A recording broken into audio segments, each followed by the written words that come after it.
Olá, meus queridos, estamos aqui mais uma vez com o nosso Pode Integrar, né? E, como sempre, acompanhada aqui do meu co-host e de uma brilhante convidada hoje. Hoje a gente está trazendo a doutora Carmen Bandini, que eu tenho o prazer de conhecer há mais de uma década aí, né? Principalmente porque tive também o privilégio de ter como mestre e doutora também, né? E pós-doutora, não lembro se ela já, não sei se ela já não, caminhou. Pós-doutorado não. Porque eu lembro que de onde eu saí da Uncisal, ela disse, chega. A doutora Heloísa Bandini, que é irmã da doutora Carmen Bandini, né? Que é fonoaudióloga, foi minha professora na Universidade Estadual de Ciências da Saúde de Alagoas. E hoje a gente está trazendo aqui uma profissional da psicologia que nós temos a honra de ter essa dupla de irmãs que o nosso estado ganhou. Oh, meu Deus, imagina. Tanto que a gente... Eu posso garantir isso com toda a sinceridade, né? A gente sabe... enfim, eu e acredito que todo o público alagoano que é da área de saúde, que já teve a oportunidade de conhecê-las, de ver o quanto o nosso estado pôde crescer com a contribuição de vocês, né? Em termos de conhecimento, seriedade, postura profissional. Poxa, muito obrigada. Principalmente sendo professoras, né? Então, enquanto aluno, a gente espera isso. E também vou ter a oportunidade de ser sua aluna num futuro breve, né? Porque, como a gente já mencionou aqui, estamos cursando psicologia. Muito legal. E daqui a pouquinho a gente está aí pagando as disciplinas com a doutora Carmen. Então, querida, seja bem-vinda. Obrigada. Ao nosso podcast. E hoje a gente vai realmente explorar ao máximo, né, o tema da análise do comportamento, toda a sua atuação enquanto profissional, tua história aí. E é isso. Eu que agradeço o convite. Para mim é muito bacana participar. É um formato diferente. Eu confesso que eu nunca fiz. Espero que a gente consiga aqui conversar. Vai gostar, viu? Fico muito feliz da gente falar sobre análise do comportamento, porque eu venho de uma época que análise do comportamento, se você falasse que você era analista do comportamento, as pessoas te olhavam torto, assim, muito torto. Muito preconceito, né? A gente parecia que a gente passava o dia dando choque em ratos, né? As pessoas não têm uma compreensão do que era. E aí associavam sempre a análise do comportamento à história de pesquisa com animais e coisas do tipo. Então, até dentro da psicologia, a gente sofria muito preconceito mesmo. Era uma ideia de que era como se você não olhasse para a pessoa. Tem um pouco isso, né? Aquela ideia que o aluno também traz, alguns profissionais, alguns professores também trazem, de que o analista do comportamento, ele olha só para comportamentos observáveis e não consegue entender dos sentimentos, né? Das pessoas e coisas do tipo. Então, era como se você fosse uma psicóloga incompleta, que não olhasse, né, para o ser humano como um todo. Que é uma grande mentira, é uma falta de compreensão. Mas, hoje em dia, a gente vive um boom, né? A análise do comportamento está sendo requisitada em todos os cantos. E, com certeza, fruto de todos esses desafios, né? Que profissionais como você, lá de trás, né? Dessa época de construção, de desmistificação, né? De todo um preconceito mesmo, uma análise equivocada do que seria a análise do comportamento. E hoje, realmente, a gente vê esse boom. Deve ser muito bom, né? Para você, principalmente, gente, né? Traz, na verdade, uma segunda questão, né? Que agora também todo mundo se diz analista do comportamento. Tem o outro extremo, né? Popularizando, né? Exato. Assim, né? Que é o que contexto. eu já iria falar, inclusive, porque assim... se por um lado, antes nós tínhamos uma questão da análise do comportamento estar na periferia das grandes discussões e existia um certo preconceito por uma questão de que se entendia que a análise do comportamento não trazia para a discussão o subjetivo, né? Hoje a gente tem em toda a esquina uma formação online em aba. Né? Então, todo mundo hoje... Né, um novo desafio, né? Vamos dizer. Eu já fui fazer entrevista com um psicólogo para contratar, que tinha lá formação, especialização, aba, carga horária 10 horas. E assim, eu fico imaginando o que é que dá para fazer em 10 horas, né, de uma formação. Isso aí, assim, para uma formação de um workshop, ok, mas para colocar especialização de 10 horas, paciência. É. Infelizmente, a gente tem esse boom e, fora isso, é uma questão de despadronização, né? Às vezes você pega 3, 4 pessoas que são especialistas em aba, né, dessa nova turma que está acontecendo agora, e coloca para discutir o conceito básico e, assim, não sabe do que está falando, né? A pessoa vai falar o reforçador para outro é um outro conceito, e daqui a pouco, assim, aba naturalista, tradicional, etc e tal. Então, assim, uma confusão que está acontecendo aí que tá sinistro. E aí, como é que Sinistra está palavra. sendo, né? Realmente esse processo de transição aí, a tua visão. Então, Como é que era antes e como é que foi essa caminhada de ver os ganhos, né? Desses frutos que estão E sendo as perdas colhidos. também. olha, eu sou apaixonada por essa área há muito tempo, né? Eu entrei na graduação e já entrei nisso. E aí faz um tempo já, gente. Eu não posso dizer quanto tempo, mas faz muito tempo. Não, é Eu também já digo que eu brincadeira. perdi as contas na Não, mas fonoaudiologia. eu lembro que meu primeiro projeto em análise do comportamento foi em 1998. Deve ter gente assistindo aqui que talvez não tivesse nem nascido ainda, né? Que tem a geração aí dos anos 2000 que veio depois.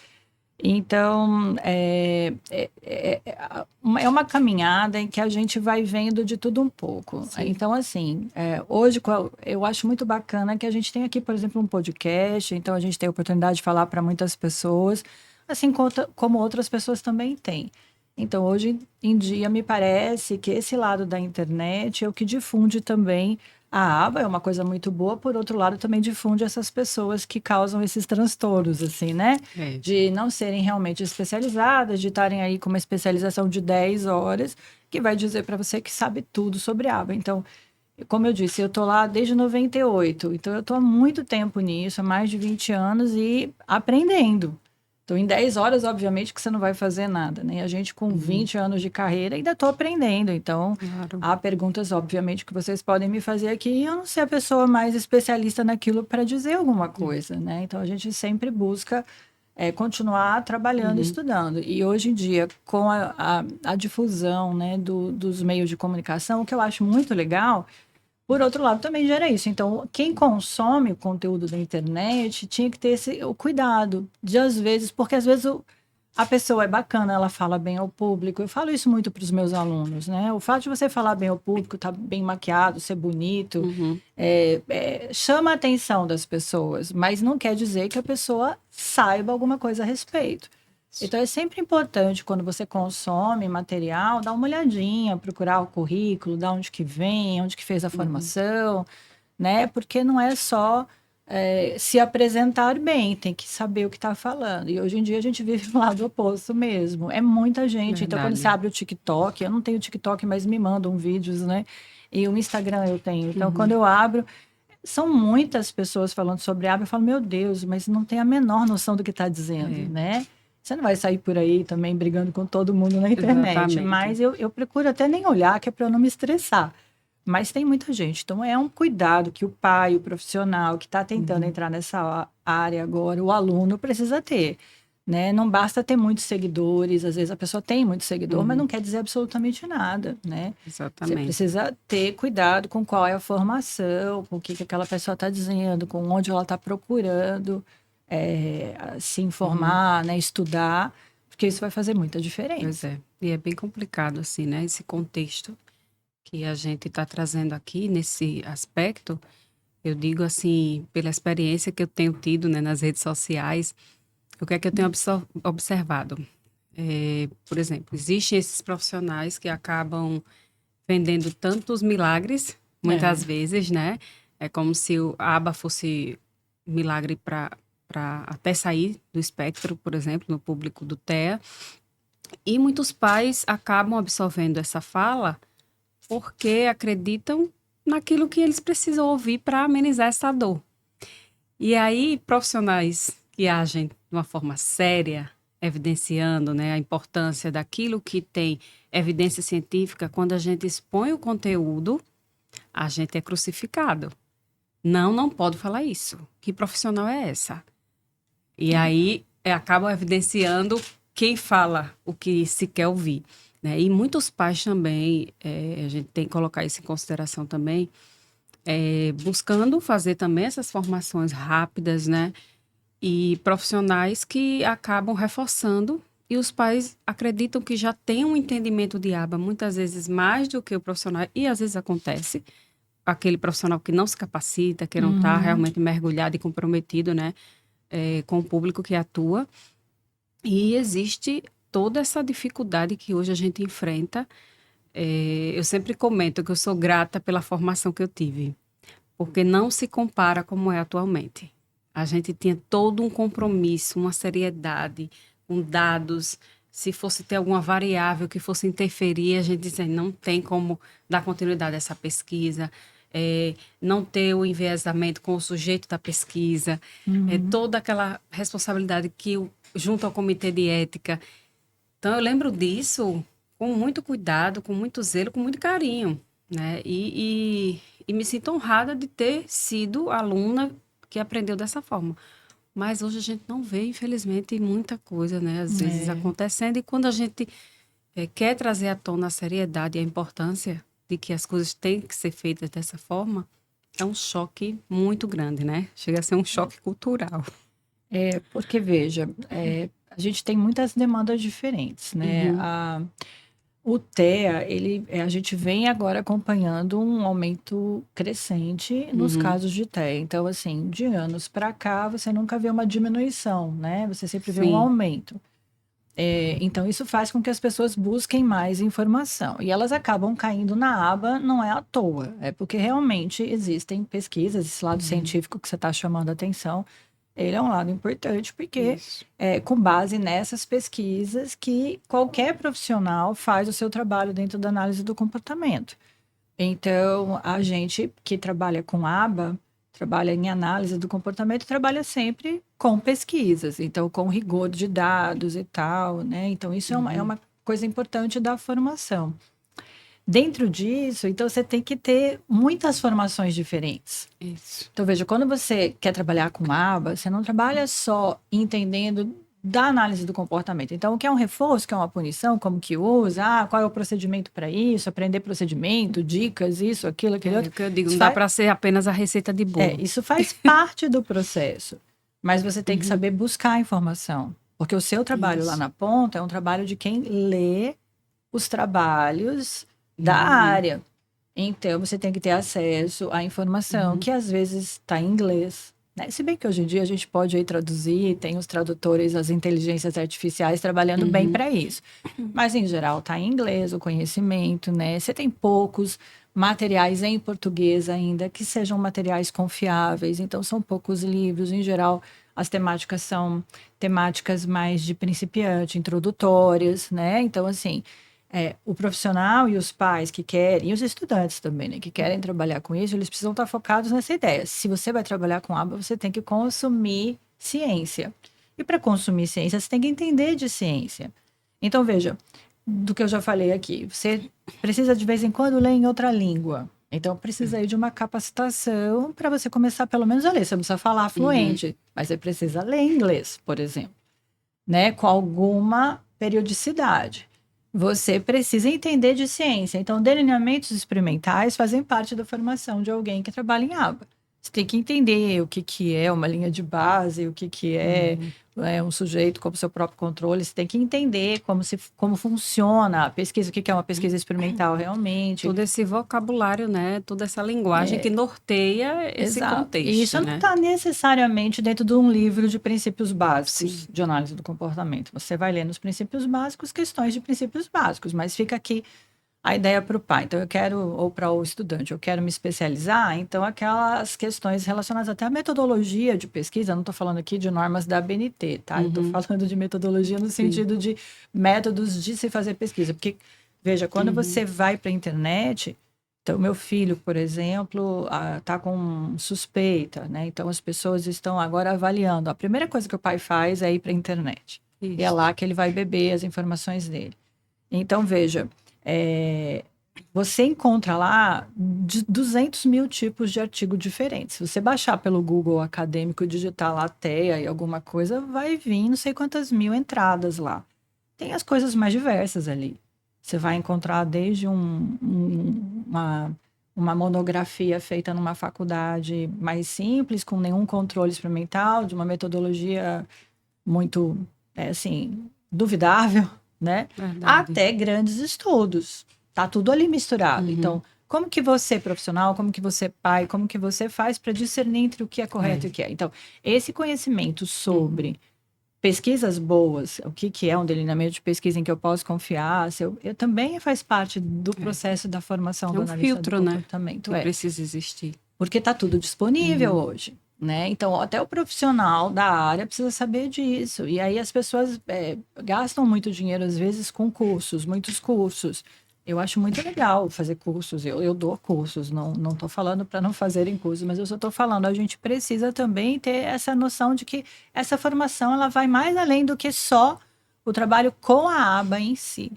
Porque você precisa se alimentar o que a gente chama de prática baseada em evidências, que vocês falam aqui com frequência, né? Então, se você vai se basear em práticas baseadas em evidência, você precisa saber o que é evidência. E aí, se você depende de que alguém te conte o que é, esse artigo é bom, daquele cara da internet que vai dizer, olha, chegou um artigo agora, você está perdendo muito conhecimento, você não pode depender dele, né? Do filtro dele. É uma coisa que eu sempre chamo a atenção, né? Porque a minha formação de base é filosofia, né? E na filosofia eu fui apaixonado por filosofia da ciência. E a gente hoje está caindo especificamente no que diz respeito à análise do comportamento, naquilo que eu chamo de senso comum científico. Que é o quê? A gente tem 3 tipos de saberes, né? E aqui eu vou destacar 2, que é a doxa e a episteme, né? A doxa é o senso comum, que é aquele tipo de saber que a gente sabe por pura repetição. Vai contando, se repete, e aí quando pensa que não, tá todo mundo ali falando aquilo como se fosse verdade, e todavia sem ninguém dar um fundamento para aquilo. Né? A episteme, né, que é o saber científico, é aquele saber teorético, contemplativo, explicativo, que para se valer de como um saber científico, tem que existir uma fundamentação para aquilo. Procedimento, um processo, uma pesquisa para validar aquilo que está na ponta da lança afirmado. E aí, hoje, o que é que a gente tem? A gente tem uma formação imensa de aplicadores, né? ABA, sendo que aplicador não é pesquisador, ele é aplicador. E ele está aplicando com base em quê? Com base naquilo que ele está ouvindo. Então, ele está basicamente repetindo um processo, muitas vezes cegamente, sequer tendo acesso ao que eu chamo núcleo duro da pesquisa, sequer tendo acesso às fontes primárias da pesquisa, meramente repetindo com base no que está ouvindo de quem está instruindo, do facilitador de um curso, A, B, C, mas sequer lendo, sequer entendendo o básico de como a pesquisa é feita. E aí, nesse sentido, se torna um excelente replicador. Às cegas, né, fazendo um trabalho basicamente por fé, acreditando sem sequer saber quais são as razões fundamentais que estão ali por trás, né? E isso empobrece a questão porque quando chega a hora de discutir seriamente um procedimento, de responder o questionamento, se perde. Porque não entende como é que está ali a questão de estrutura, não entende como é que está ali a questão de enviesamentos ou não. Então, não consegue interpretar uma pesquisa, porque assim, a gente tem que separar que ciência não é ler artigo científico, é fazer pesquisa. E muitas vezes a pesquisa que a gente aqui está consumindo como sendo fazer ciência é ler artigo. Vou pesquisar, vai ler artigo. E a pesquisa para nós, hoje, se resume a ler artigo. Minha pesquisa é bibliográfica, né? Não uma pesquisa de campo. E assim, isso empobrece porque a gente vai virar um mero repetidor, né? Um mero repetidor mesmo, né? Sem ter o senso crítico formado. E aí, quando vai para uma discussão séria, a gente se perde porque está ali fazendo as cegas, simplesmente repetindo o que a gente aprendeu no curso, ouviu de fulano, de Beltrano, infelizmente. Olha, eu entendo o que você está dizendo, eu concordo. Eu concordo em partes até. Deixa eu dizer o porquê. Porque não é todo mundo que vai conseguir fazer pesquisa. A pesquisa Isso, em si. o perfil, O perfil também, né? também não é o de todo mundo. Então, às vezes, o profissional que está ali na ponta, É que assim, por isso que eu disse que eu concordo, né, primeiro, porque o analista do comportamento, ele é um pesquisador. Isso. Né? A ideia é essa. A Sim. gente, mesmo que não faça pesquisa e publique a pesquisa, como a gente registra absolutamente tudo, a gente tem uma metodologia muito baseada nas evidências. Então, você replica daquela forma como está lá, e aí você tem uma forma de fazer todos os seus registros e tal. Você é um coletador de dados nato. Então, quem é o aplicador, quem é o coordenador, quem é o supervisor, ele precisa ter noção desse tipo de processo também, né? Se você realmente trabalha com aba. Então, assim, a gente é um pesquisador, mas não é todo mundo que vai ter aquele viés de fazer a pesquisa de campo. Então, assim, eu entendo muito bem a ideia de que a gente precisa promover mais isso. Então, as universidades, por exemplo, elas têm um papel fundamental nisso, porque a pesquisa no Brasil, de uma forma geral, é feita pelas universidades. E a gente ainda vive no Brasil uma forma muito restrita de pesquisa. Uma carência muito uma grande, carência né? muito- Porque o país não entende a importância, né, desse investimento. Exato. Então, em grandes centros você tem, né? Em universidades, às vezes, públicas, você tem. Mas ainda assim com muita dificuldade, porque você imagina, um curso de psicologia, por exemplo, você tem ali várias vertentes. Então, os professores não são todos analistas do comportamento, né? É bom que não sejam, né? É bom Sim. que a gente É tenha variabilidade, isso. mas... Então, você tem ali a pessoa de várias abordagens. Você tem o cara da psicanálise, da Gestalt, enfim. Então, também se faz pesquisa, não se faz pesquisa só nessa área. Né? Perfeito. Então, você limita muito a quantidade de alunos que têm experiência em pesquisa. E aí, naqueles que têm, ainda são menos ainda os que terão pesquisa noção em análise do comportamento. Porque é uma maneira diferente de se fazer pesquisa também. Né? Porque tem um rigor metodológico que exige uma série de questões, enfim. E não que as outras não tenham, mas são formas diferentes. Há formas diferentes para tudo, né? Inclusive para se fazer pesquisa. Então, nesse sentido, você tem uma formação em que as pessoas não têm a noção de como se faz pesquisa. Por isso que, às vezes, não tem a noção de como consumir a pesquisa correta. Porque uma parte importante para o profissional é agora saber discernir as leituras que vai fazer. Então, quando ele vai ler artigos, que é muito importante que ele o faça, né? Ele precisa saber que não são todos os artigos que estão lá que são semelhantes do ponto de vista metodológico, que tem alguns que têm mais evidência científica pela metodologia utilizada, pela forma como foram feitos, e os que têm menos, né? Então, causa esse problema que você está falando, que é uma repetição sem entender, e isso acontece. Mas também a gente tem uma diferenciação, né? Entre o aplicador e quem concebe o programa, que vocês sabem bem disso também.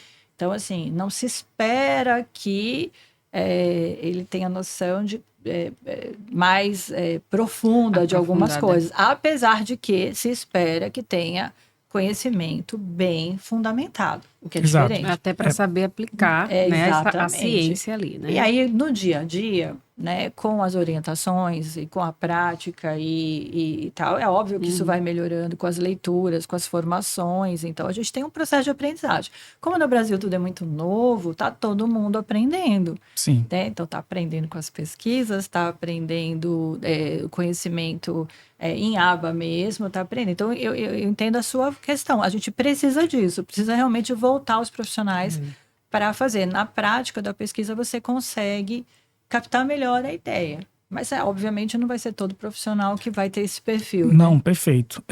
E eu concordo com o seu ponto, né? Mas o meu ponto, ele não é criticar a quem faz pesquisa com base em bibliografia. É quem nem nesse ponto chega, que é o ponto anterior. Né? Porque assim, quando eu me coloco a fazer a pesquisa numa fonte primária, que é ler o pesquisador, excelente. Eu estou produzindo. Agora, quando eu não chego sequer aqui eu tenho um problema, né? Que é o que acontece, né, com a grande maioria, né, dos novos aplicadores aba, né, que chega pra gente, a gente vai fazer uma entrevista, vai ver o currículo, tá lá, especialista em aba, né, quando vai ver, né, pedir referência, eu costumo pesquisar onde essa foi. Correlação do conhecimento teórico, né, que esse profissional já adquiriu, e a prática. Exato. Né? A gente sabe que precisa existir esse equilíbrio, né? E nessa discrepância, eu tenho um currículo muito bem recheado, mas quando eu vou para a prática clínica, eu não consigo quando- ser tal qual, Quando eu vou né? pesquisar a fonte de onde foi que a pessoa se formou, tá lá um curso na internet por R$ 10, uma formação em aba, né? É E complicado. assim, gente, tá vem, difícil. vem para a clínica querendo atender, né? Querendo colocar em prática um curso que ela pagou R$ 10 para se formar. Não é dizendo que por ser barato não presta. Mas, Não, mas eu entendo, é lógico, né? sinistro, né? Infelizmente, né? Acho que Sinistra a são palavra. eu acho que eu lembrei de uma palavra também aqui, quando eu escuto, eu penso nesse contexto, né? É bizarro. Gente, é a pessoa que... isso que eu Mas é digo. muito comum, se a gente for olhar para qualquer profissão, isso vai acontecer, porque eu acredito que isso é do ser humano, né? Só que quando a gente lida com os seres humanos, ainda mais num público vulnerável, é onde a situação se torna crítica. Exatamente. Porque a partir do momento que eu me proponho a cuidar do outro, né, a fazer uso da ciência, né, de um conhecimento para poder fazer a diferença na vida de alguém que precisa ser reabilitado, que precisa ter um futuro minimamente garantido com qualidade de vida, em uma família, né, que chega, enfim, muito abalada com o diagnóstico, toda essa questão das expectativas, né, e aí como é que vai ser esse amanhã. E é um processo que a gente sabe que, por mais que seja um excelente profissional, tanto capacitado, né, teoricamente, quanto sabendo executar de uma forma assertiva e louvável essa prática, ainda assim é um trabalho que a gente sabe que enfim, a gente atinge metas a curto, médio e longo prazo. Exato. E um grande público, né, que a gente atua dentro dos pacientes, ele está dentro dessas dificuldades, dessas limitações, né? Tanto é que a gente tem aí hoje a nomenclatura para o nível 3 de suporte. E quando vem essas outras variáveis que a gente espera que não existam, Elas estão aí lá, é né? onde é bem gritante, né? É difícil. Olha, o público eu acho muito bacana assim a gente falar um pouco sobre isso, porque vocês vivem isso diariamente. Vocês sabem que os pais das crianças com TEA são as pessoas mais envolvidas de uma forma geral nos atendimentos, né? Isso. Porque quando ofereço cursos, o que eu tenho de pais que estão lá, exatamente porque faltam profissionais, né? Então, se tem pai assistindo aqui, eu sempre digo isso. Eu acho o máximo, porque todo mundo quer muito saber. Sua câmera está aqui, viu? Pode ficar à vontade para olhar para eles. Gil, eu acho realmente muito bacana isso, porque é o papel do pai. Papel da mãe, é o papel da gente cuidar da criança, a autorresponsabilidade que eles tomam pelo menos em pela maior relação a parte esse dos filho, casos, né? Às vezes a gente tem, como eu trabalho muito com dificuldade de aprendizagem, a gente tem às vezes o oposto, que é aquela coisa do pai entregar o filho para a escola. Terceirizando. E terceirizar mesmo. Ó, esse problema é da escola, a escola que resolve. Não está conseguindo ler, então a escola que resolve. A escola não resolve, aquilo vai dificultando o processo e é diferente no caso das pessoas com pai. Então, com TEA, né? Os pais das pessoas com TEA. Então, eles precisam ter isso. Agora, de fato, é um movimento difícil, porque é um movimento de acolher, porque também existe uma limitação grande em alguns casos, que dificulta toda a rotina da família. Sim. E se o profissional não está bem capacitado para acolher a família de forma adequada, é óbvio que o tratamento também, o atendimento, a intervenção vai ter dificuldades. E é o que você disse aqui no começo, não existe fórmula mágica. O que existe, se você for pegar os atendimentos, a ideia mais básica da aba é o quê? O atendimento 40 horas, atendimento intensivo, não precisa ser 40 horas, mas tem que ser intensivo, direcionado, com objetivos muito claros e mensuráveis, né? Então, isso leva tempo, não é para ontem. Então, as fórmulas mágicas, elas não existem. O bom disso, que eu quis dizer, juntando uma coisa com a outra, é que os pais, como eles procuram muita informação, eles sabem, né? Grande parte deles sabe que não existe a fórmula mágica, apesar de que às vezes quer ouvir. Sim. Né? Quer ouvir um pouco de que dava para fazer rápido, mas assim, entende. Agora, existe sim uma população que não tem acesso a essa informação. Verdade. Né? Então, essa população aí é mais presa, né? Ela pode cair nesses vendedores de sonhos, né? Verdade. De vendedores de soluções rápidas e de coisas que não vão funcionar. Então, é Verdade. muito complicado isso. E a gente, nas formações, o próprio profissional tem que entender isso. A formação dele não vai ser rápida. E aí, por isso Porque eu estou há 20 importância, anos né? nisso e a gente só estuda isso. E ainda assim, meu Deus, quanta coisa eu Tem ainda tenho que muito para aprender. aprender. A ler, cada área é Isso. uma, tem as peculiaridades de cada caso, Se de você cada sentar aqui família. agora e for pensar em temas de cursos que você pode se organizar para, por exemplo, ministrar no próximo ano, vão surgir diversos temas que nesses 20 anos você ainda não vou conseguir falar. Conseguiu. Não faria um curso. Eu não faria. Se você me chamasse para falar de alguns temas, eu ia dizer, olha, não é bem minha praia, melhor chamar uma pessoa. E ainda assim, entende? No máximo, o que a gente pode fazer? Óbvio, pincelar alguma coisa, dizer, olha, tem um caminho por aqui, tem um caminho por ali, mas a especialização ela é uma coisa complicada. Então, para o profissional e para os E é um pais. título pesado, né? Especialização. Exato. E ainda, veja, uma especialização normal, que tenha lá 360 horas, o cara fez uma especialização, o profissional fez. Já é bom. Sim. Verdade. Mas ainda assim são só 360 É o mínimo que o MEC exige, né? O que são 360 horas na sua vida? Para pensar, não é nada. 360 horas quer dizer, às vezes um segundo vale muito, mas não é isso que eu estou dizendo. Eu estou querendo dizer 360 horas ao longo de uma vida são poucos dias da sua vida. Então, ainda assim, é pouco tempo dedicado àquilo, àquela formação. Então, a gente precisa entender que tudo leva tempo. E o bacana disso é que bom que a gente pode agora fazer, que a gente pode encontrar cursos de forma online, ninguém precisa ir a São Paulo fazer, ninguém precisa ir ao Rio ou a Curitiba, né, ou a lugares onde a gente via Aos mais grandes essas formações, polos, né? grandes polos, você pode fazer daqui direto, você pode fazer com profissionais, mas agora é sempre atento, obviamente, como a gente está dizendo. É esse, né? Com quem você vai fazer, pra você não gastar seu dinheiro à toa também. Isso. Que é sempre, porque é muito dinheiro que é tem sempre sido olhar investido. em menta e a grade de professores, né? É a primeira Precisa tarefa, olhar aí, né? Agora você falou de um ponto que eu queria chamar a discussão, que é sobre a questão das terapias intensivas, né? Tá surgindo aí uma nova polêmica em relação a essa questão sobre a necessidade ou não do TEA ter que ter uma intensificação de terapias de 20 e 40 horas, né? E também, fora isso, existe muitos médicos, né, que estão na periferia do debate, que muitas vezes no diagnóstico, na recomendação, coloca lá terapia água para o paciente fazer 2 horas, né? E isso acontece bastante, 2 horas, 5 horas, né? Que quando chega, né, especificamente quando é médico que está linkado a um plano de saúde, que o plano de saúde é quem vai liberar com base no laudo médico. E aí quando chega na clínica, que a equipe vai estar para discutir, para dizer, então, não dá para fazer aba 2 horas, né? Gira um debate, gira uma polêmica. Nesse caso, como é que a gente discute isso aí? Eu não sei te dizer.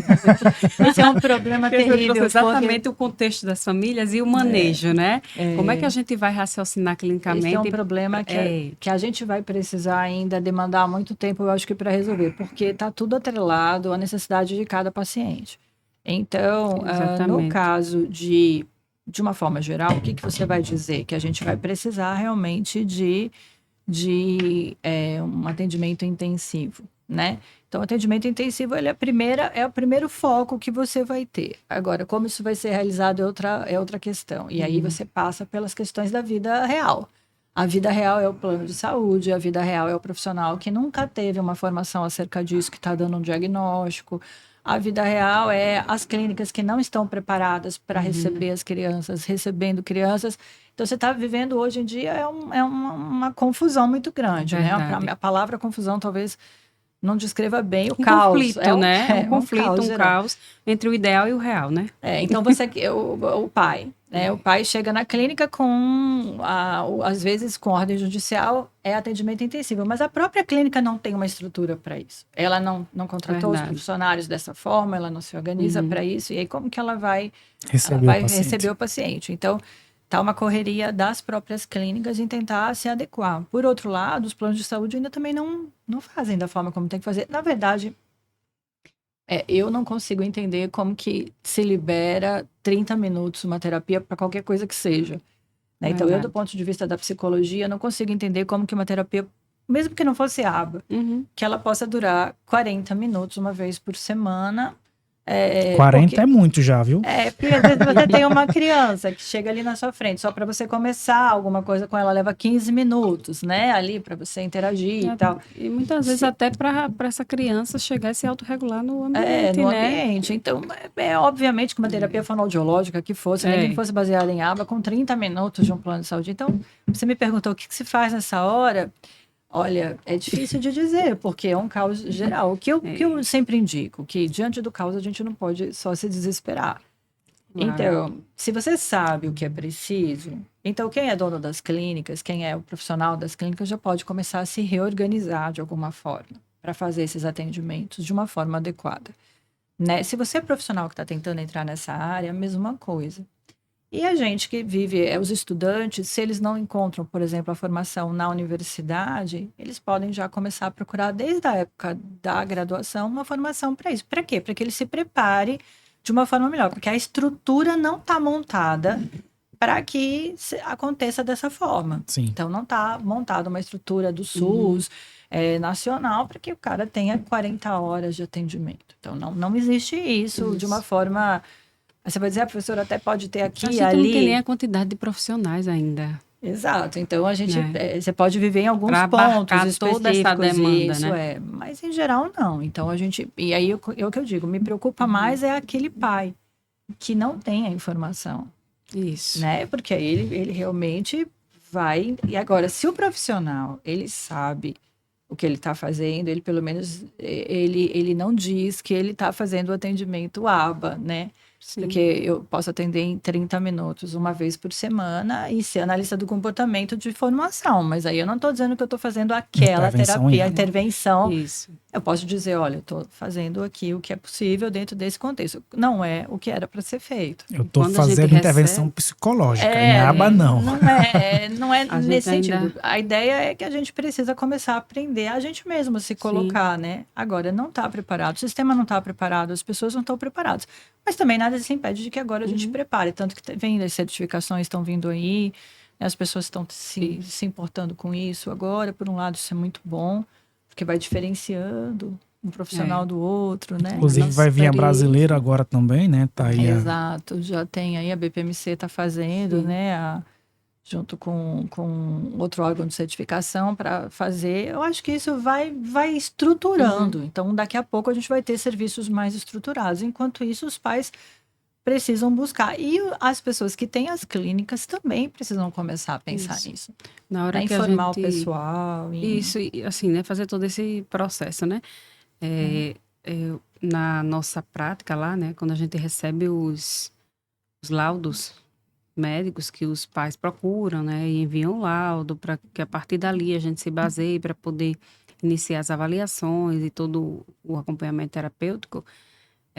Todo o nosso setor lá administrativo já é treinado para fazer a leitura do laudo.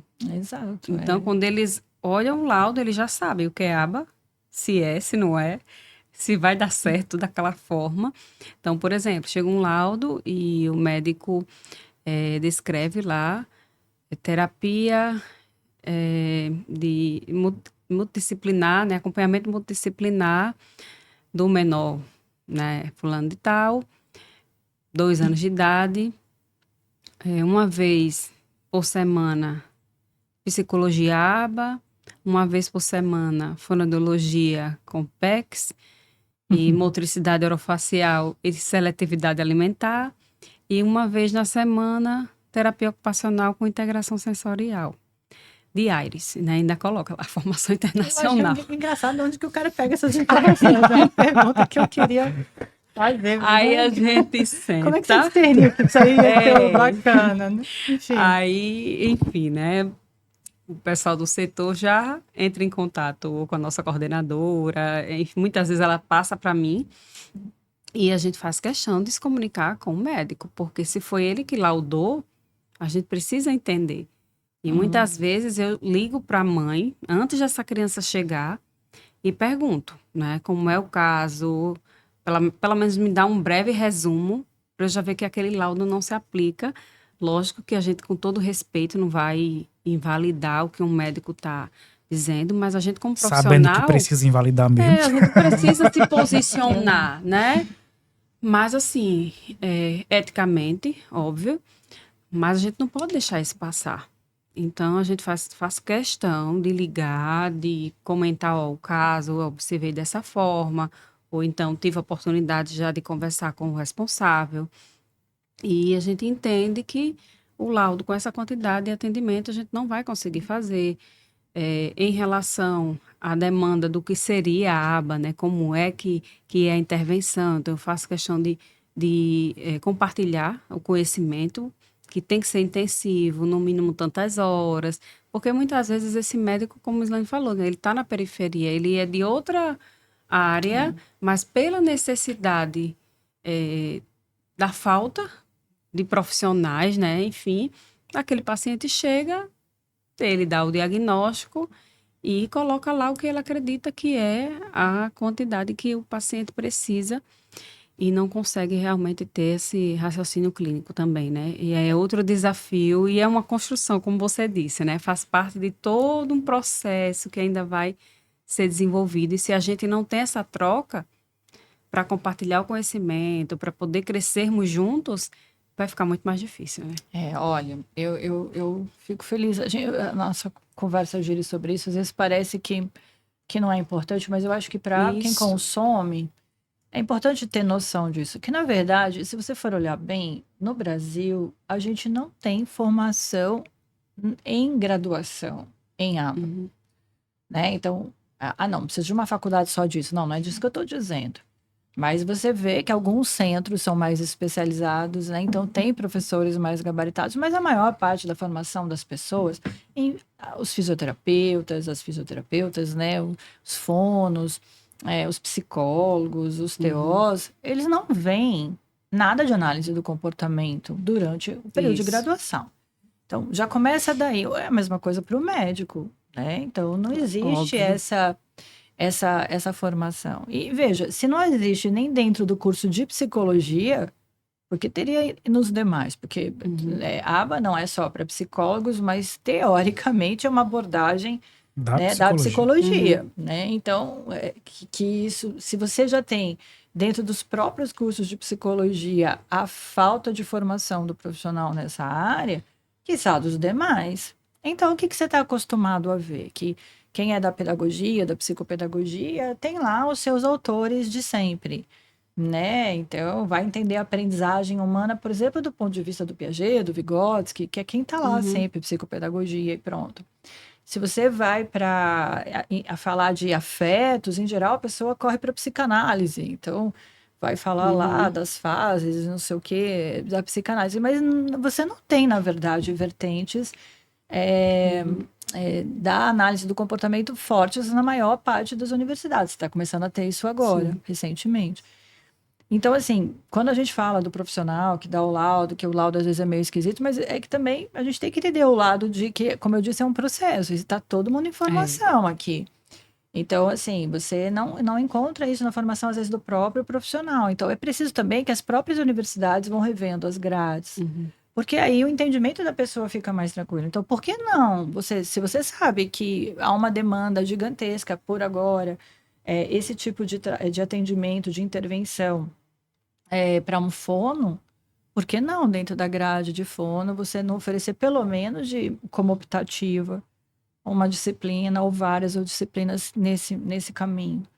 Né? Por que o profissional vai fazer toda a formação dele para sair e ter que ver isso só depois? Então, você pode, às vezes, oferecer de alguma forma, estruturar isso dentro dos próprios cursos. É uma discussão difícil, porque mudança de grade, de curso em universidade envolve uma série de coisas, mas é preciso que as pessoas tomem consciência disso. Então, dentro da pedagogia, por exemplo, né? Porque muitas vezes, quando você vê falar sobre aba, o que você vê ainda dentro dos cursos é falar mal. Né? Não sei como foram suas aulas assim acerca disso, mas em geral o profissional, como eu disse, ele aprende com rato. Eu mesma sou professora de uma disciplina que a gente trabalha com ratinho virtual e coisas do tipo. Mas se você só ficar nessa disciplina, fica difícil a pessoa entender como ela vai atuar dentro dessa área. Agora... Então, a formação fica precária. E aí, a formação vai para quem está fora. E aí, quem está fora cai nisso que a gente já está falando. Você tem que tomar cuidado com quem que você vai E é legal contratar. também, assim, hoje eu já vejo muitos médicos tendo abertura. Para saber a respeito. Isso. Né? Então, eu recebo muitos pacientes onde os pais trazem um relato, o doutor, né, enfim, a doutora que está acompanhando o caso dele, passou aqui essa quantidade de sessões, mas ela disse, se vocês, enquanto terapeutas, acreditarem que ele precisa de mais, enfim, ou menos, Então. pode entrar em contato que ele muda, né? E já aconteceu diversas vezes também quando vem uma quantidade de sessões. Por exemplo, a gente recebeu um caso, foi no início desse ano. Eram 15 sessões, 15 horas semanais de psicologia ABA, 15 de fonoaudiologia, 15 de terapia ocupacional e 15 de fisioterapia. 60 horas semanais. Eu digo, como é que o menino vai fazer essas 15 horas de fono? E de cada um, a gente pegou o lado e disse, nossa, como assim? E já estava autorizado judicialmente o plano de saúde para custear o tratamento. E a gente fez questão, né? Eu pedi o contato do plano de saúde, liguei, e depois a gente enviou um e-mail informando que não seria adequado, que queríamos entrar em contato com o médico para conversar, mas iríamos dar continuidade às avaliações. E quando a gente encerrasse, iríamos enviar os relatórios de cada área com a sugestão dos terapeutas. E aí foi acatado e todo mundo seguiu tranquilo, mas quando a gente passou a informação, recebeu, né, do setor administrativo da clínica, e passamos para os terapeutas, não, pelo amor de Deus, como é que esse menino... E ficou todo mundo 60 horas desesperado. não cabe nem de... Porque era um áudio judicial, né? Era um liminar. E a gente precisava cumprir. Não, mas vamos lá, vamos conversar. O juiz tem que saber para o plano ótimo. E não precisou estar custeando tantas horas. Mas a gente precisa ter esse cuidado. E graças a Deus não abro mão de fazer dessa forma, porque não adianta, né? É um ser humano. E a gente precisa realmente levar com a gente, eu sempre digo, e reforço lá com o meu time, aquele juramentozinho que a gente, né, estende o braço lá atrás do nosso compromisso ético com o paciente, a gente precisa levar isso para a vida. E, enfim, não dá para a gente caminhar sem ser dessa forma. É verdade. Bom, gente, então é isso, né? Como eu falei, a gente teve o prazer de receber hoje a doutora Carmen Bandini e nós... priorizamos evidenciar, né, toda a problemática que a gente sabe que acontece, entre aspas, por trás das cortinas, na execução mesmo, na prática, né, da análise do comportamento. E a gente vai encerrando por aqui, agradecendo a sua participação e que a gente possa continuar trabalhando, fazendo a diferença e colhendo bons frutos de toda essa caminhada aí. Eu fico feliz. Muito obrigada pelo convite, pessoal. Eu acho que fica assim, aqui um convite para os pais, para os alunos, aos estudantes, que sim, estudem bastante, que enveredem por essa área, que eu acho que é uma área crescente no Brasil, que vai trazer bons resultados para o seu atendimento, para as crianças, com quem a gente trabalha, né, de uma forma geral, sempre buscando agora conhecer com quem você faz essas formações, e isso é bastante importante. Então, fico feliz com iniciativas como a de vocês, que procuram trazer as pessoas que estão antenadas no que é o bom de se fazer, né, o correto de se fazer. A gente vai aprendendo com cada caso, mas precisa estar respaldado ali na literatura, e então tem que saber buscar isso. Fico super feliz de poder participar e espero encontrar vocês numa outra oportunidade, não é? Para a gente falar um pouquinho sobre análise de comportamento, que é uma coisa que eu adoro. Então, para todo mundo... A gente depois pode fazer uma série aí. Próximos capítulos. Sem dúvidas teremos, hein? Tá legal, então. Ok, querida. Muito obrigado. Pessoal, até mais. Até. Tchau, tchau.